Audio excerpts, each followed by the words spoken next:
You, John Fitzgerald Kennedy, do solemnly swear. I, John Fitzgerald Kennedy, do solemnly swear. That you will faithfully execute the office of President of the United States. That I will faithfully execute the office of President of the United States. And will, to the best of your ability. And will, to the best of my ability. Preserve, protect, and defend the Constitution of the United States. Preserve, protect, and defend the Constitution of the United States. So help you God. So help me God.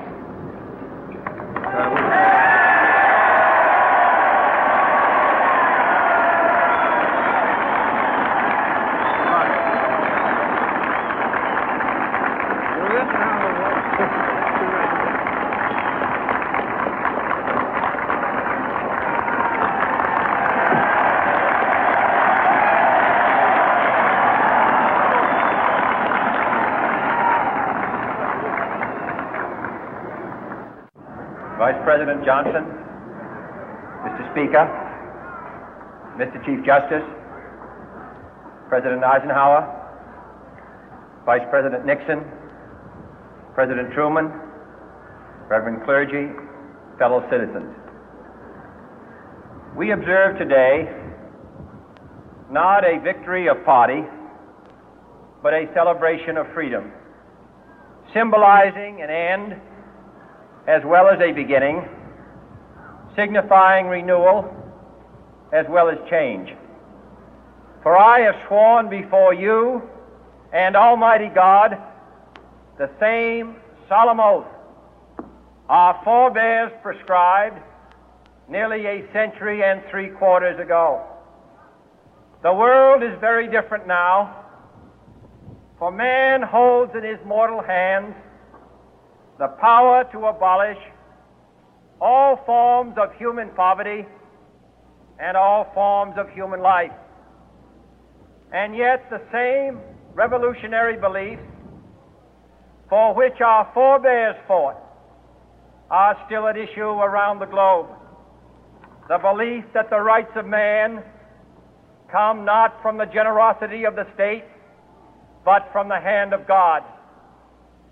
We dare not forget today that we are the heirs of that first revolution.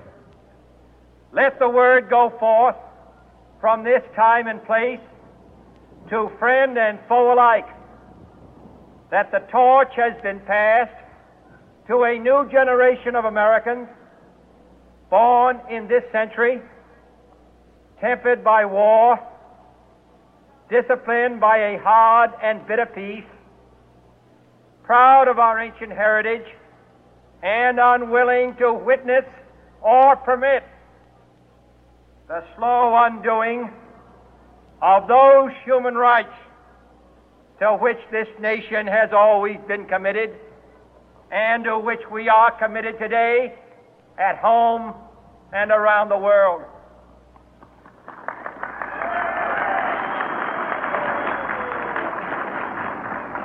Let every nation know, whether it wishes us well or ill, that we shall pay any price, bear any burden, meet any hardship, support any friend, oppose any foe to assure the survival and the success of liberty.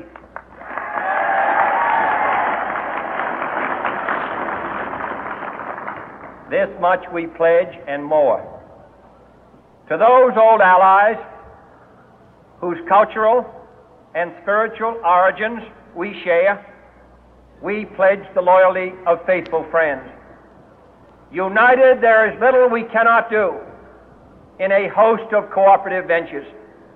Divided, there is little we can do, for we dare not meet a powerful challenge at odds and split asunder. To those new states whom we welcome to the ranks of the free, we pledge our word that one form of colonial control shall not have passed away merely to be replaced by a far more iron tyranny. We shall not always expect to find them supporting our view, but we shall always hope to find them strongly supporting their own freedom, and to remember that in the past, those who foolishly sought power by riding the back of the tiger ended up inside.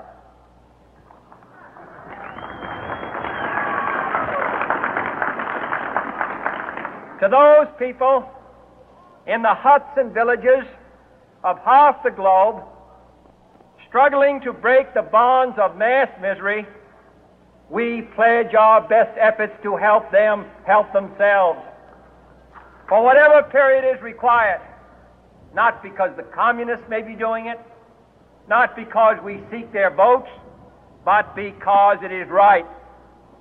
If a free society cannot help the many who are poor, it cannot save the few who are rich.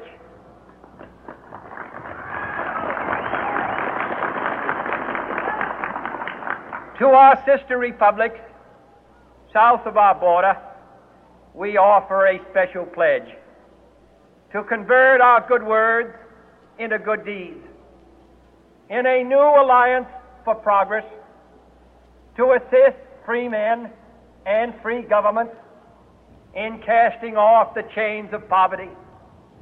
But this peaceful revolution of hope cannot become the prey of hostile powers. Let all our neighbors know that we shall join with them to oppose aggression or subversion anywhere in the Americas. And let every other power know that this hemisphere intends to remain the master of its own house.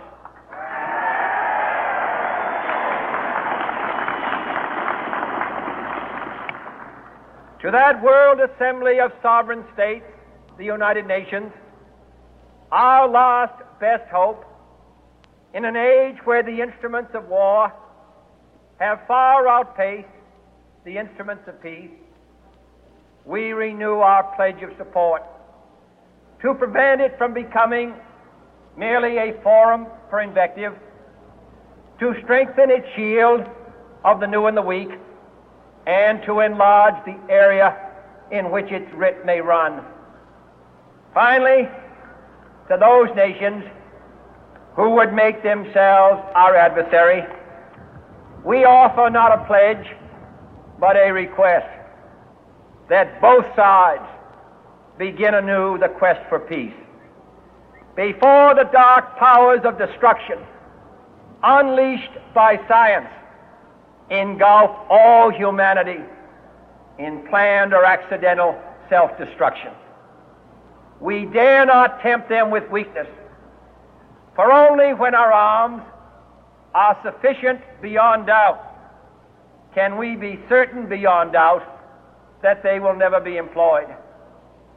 But neither can two great and powerful groups of nations take comfort from our present course, both sides overburdened by the cost of modern weapons, both rightly alarmed by the steady spread of the deadly atom, yet both racing to alter that uncertain balance of terror that stays the hand of mankind's final war.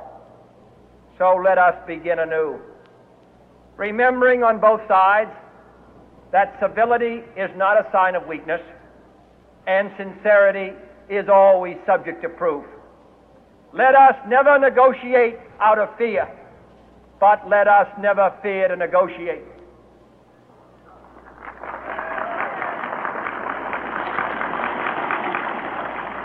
Let both sides explore what problems unite us, instead of belaboring those problems which divide us. Let both sides, for the first time, formulate serious and precise proposals for the inspection and control of arms, and bring the absolute power to destroy other nations under the absolute control of all nations.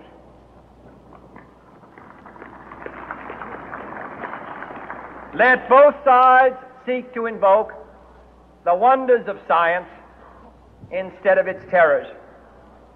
Together let us explore the stars, conquer the deserts, eradicate disease, tap the ocean depth, and encourage the arts and commerce.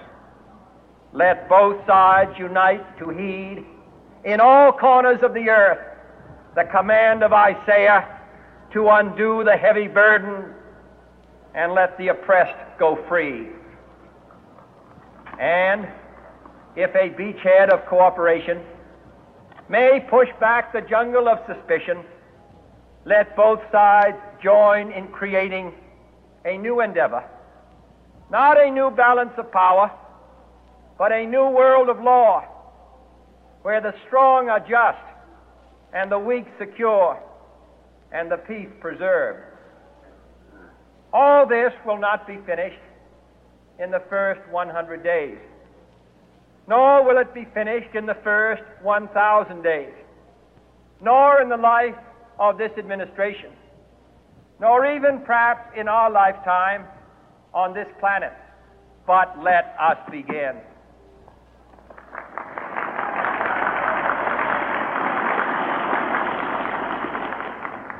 In your hands, my fellow citizens, more than mine, will rest the final success or failure of our course. Since this country was founded, each generation of Americans has been summoned to give testimony to its national loyalty. The graves of young Americans who answered the call to service surround the globe. Now the trumpet summons us again, not as a call to bear arms, though arms we need, not as a call to battle, though in battle we are, but a call to bear the burden of a long twilight struggle, year in and year out, rejoicing in hope, patient in tribulation, a struggle against the common enemies of man, tyranny, poverty, disease, and war itself. Can we forge against these enemies a grand and global alliance,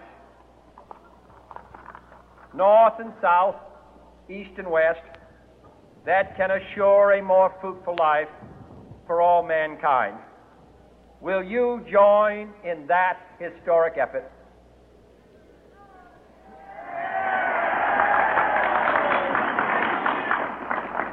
In the long history of the world, only a few generations have been granted the role of defending freedom in its hour of maximum danger. I do not shrink from this responsibility. I welcome it.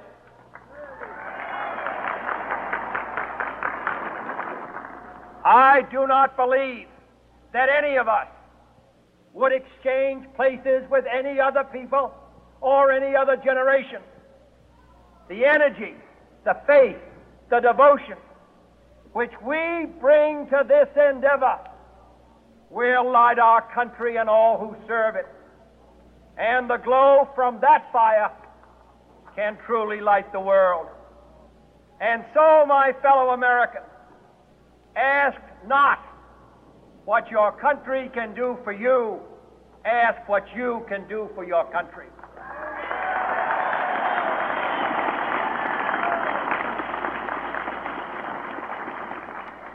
My fellow citizens of the world, ask not what America will do for you, but what together we can do for the freedom of man.